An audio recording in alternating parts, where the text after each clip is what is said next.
Hello, hello, and welcome back to another episode of No Bank, No Help, Just Pain.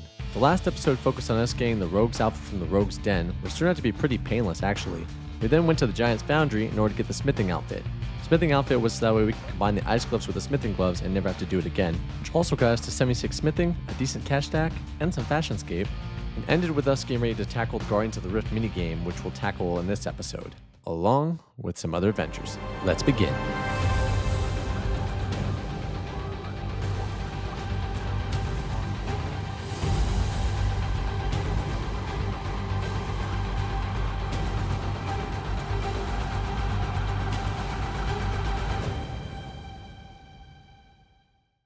Skilling minigames have become increasingly more prominent over the last few years, with all of them actually being relatively entertaining and being able to enhance the skill. Whether you want to thieve some houses in Varla more, go for some fish that way you can shoot them out of a cannon at a boss, don't worry, we're going to get there real soon, or do the Forbidden Winter Taunt, there's something for everybody.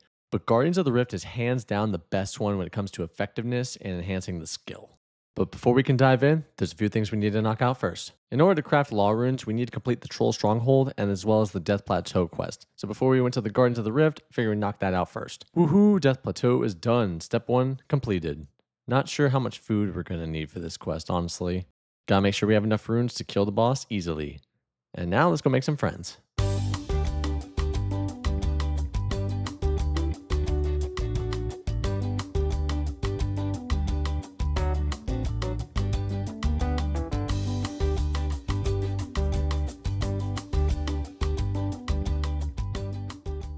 Troll Stronghold, step 2, also completed, which means we're good for laws, and now we can officially say that the fun begins. The minigame is actually very simple. You spend 2 minutes to mine the fragments, you then go over to this table and turn the fragments into rune essence, if you will, and then you go to one of the highlighted portals in order to turn the essence into the respective runes. Just like the skill, you'll get both the experience as well as the runes when you're doing it. But along with those two, you actually get guardian stones. And what you do with those is that you take those and you turn them into the great guardian.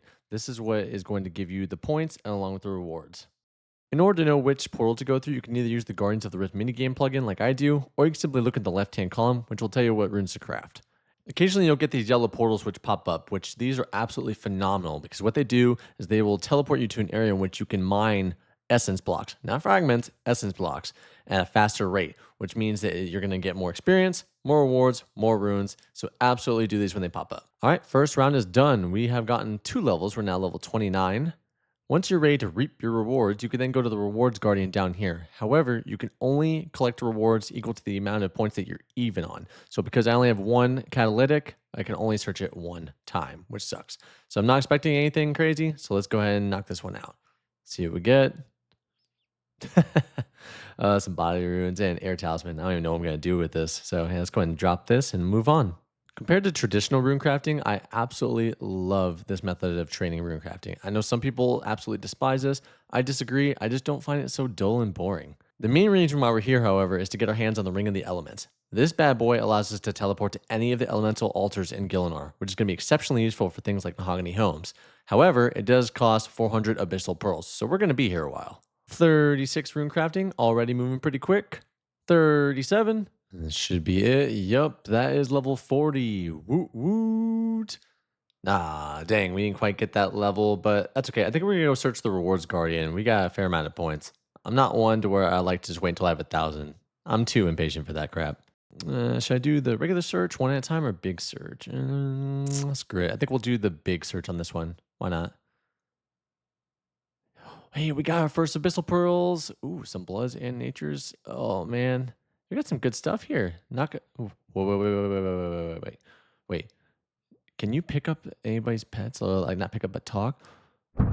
Oh, I was right. Oh, my gosh. We got the freaking pet. We got the pet. Oh, my gosh. It's my first pet on this account. It's actually only my second pet ever. Oh, my gosh. And we got it the same time as we got the Abyssal Pearls. Like, what are the odds? I mean, oh my gosh. I mean, seriously, the same time that we get the Abyssal Pearls and at only 5 searches. Oh my lord.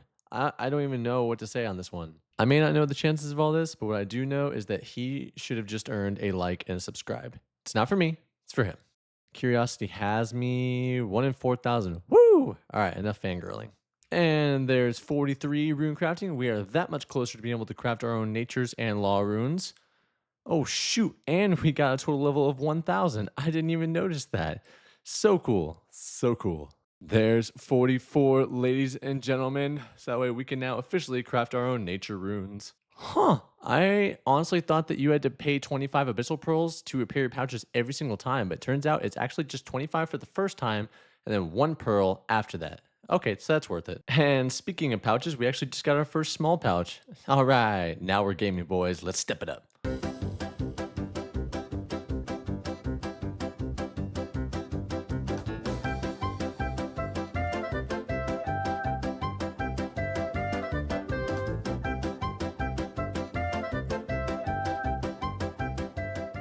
And without further ado, there we have it, 54 rune crafting. So now we can definitely make our own law runes.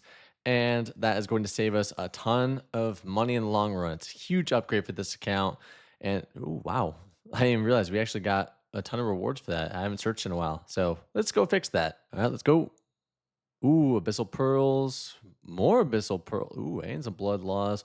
Oh, oh, oh, oh, oh, come on, come on. Oh my lord. Oh, look at that. Chef's kiss on that. We got every single essence pouch from that and a fair amount of runes. Got intricate pouch. And we got over 100 Abyssal Pearls from that. Oh my lord. I mean, this stuff's kind of junk, but wow. Holy crap. And not long after that, we just got the Abyssal Red dye too. What is up with the luck on this account? I mean, truly. I mean, look at this. Look at this. We haven't been doing this long. Honestly, though, I think we are going to sell it because we're here for the Abyssal Pearls, and it's going to be a while until we actually have the outfit. I'm not planning to stay here to obtain it, so we're just going to sell it for now. Probably going to regret it later. So, turns out I missed the recording, but holy crap, we got the lantern as well. So, I don't even know what to say at this point. So, I guess be an ultimate?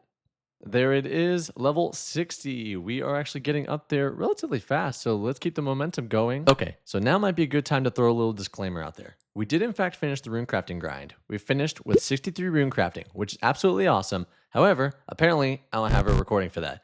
And then on top of it, we got the Ring of the Elements, but I had so much fun with it, I didn't record it either. So I hate myself, I suck, I'm gonna go cry in the corner, we move on. Decided to do some questing, not only just for the progression, but also for the herb lore XP. Shades of Mort'ton is now done. Zogre Flesh Ears was next on the list. However, I had to knock out big chompy bird hunting before I could do it. That bird took forever. This guy actually took a couple of tries, not because he's actually tough, but because I got disease, so that was a pain in the ass. Zogre Flesh Eaters, done. Mission accomplished. Merlin's Crystal is now on the list. Another one bites the dust. Ladies and gentlemen, we are in the process of making history. No idea what we did, but we did it. Shilo Village and the 10th attempt to cross this thing. Thank God for Crumble Undead. Shilo Village, done. One small favor, right. Also done. Time to boost up the weaponry. Rune Scimitar, check. You know, I don't remember having to do this and this guy being that hard. Did I come here too soon? Yeah, I beat him, but might have been a little early. Animal Magnetism, coming up. Woo, yay, we get a backpack.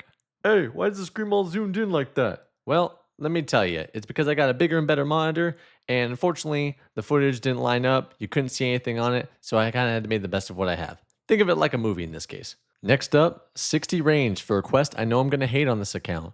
Morning's End Part 1. This quest is already annoying on regular accounts, not just for its skill requirements, but also the quests and notoriously the items that you need to provide for it. But out of everything on this list, there's one thing in particular that is going to be a pain in my ass. The magic logs. Because traditionally, in order to do this, you need to have 75 wood cutting. Other than that, you need to go with other methods that some we can work on, some we can't. But don't worry, I have a plan. Sheep herder is next on the list. All right, you bad boy, come here. They pulled the wool over my eyes. This fight actually almost got me killed because of the magic and melee attacks. All right, run through the forest. Woo woo, roving elves is now done.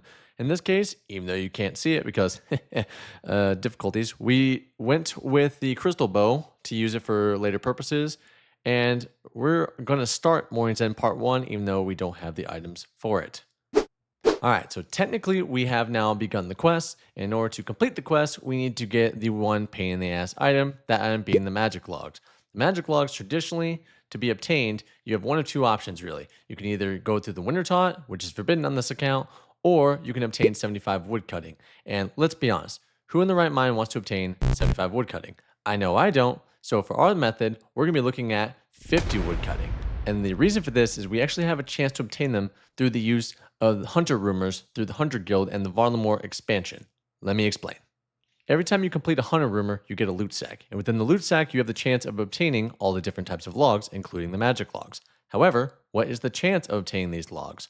Well, at 50 woodcutting, we now officially have the chance of obtaining them. Admittedly, it is at a 0.39% chance, but it's still a chance. We could get it up to 12% if we got our woodcutting level up to 70, but I don't want to do that. So before we do that, we are going to need to get a better axe because steel ain't going to cut it. All right, let's see what we got. Nah, it's not ruined, but you know what? Adamant is better, so we'll take it. Axe in hand, I'm losing my shit. One more log and I'm gonna quit. Clicking these trees like a mindless drone. Wood cutting sucks, I should've stayed home. 50 wood cutting, done. And now for the second one, 46 Hunter, also done, which means we are ready for rumors. Time to dive into the savannah, the Hunters Guild we go, and figure out the rumors. We'll see you in the wilderness. Well, not that wilderness, but you get the idea.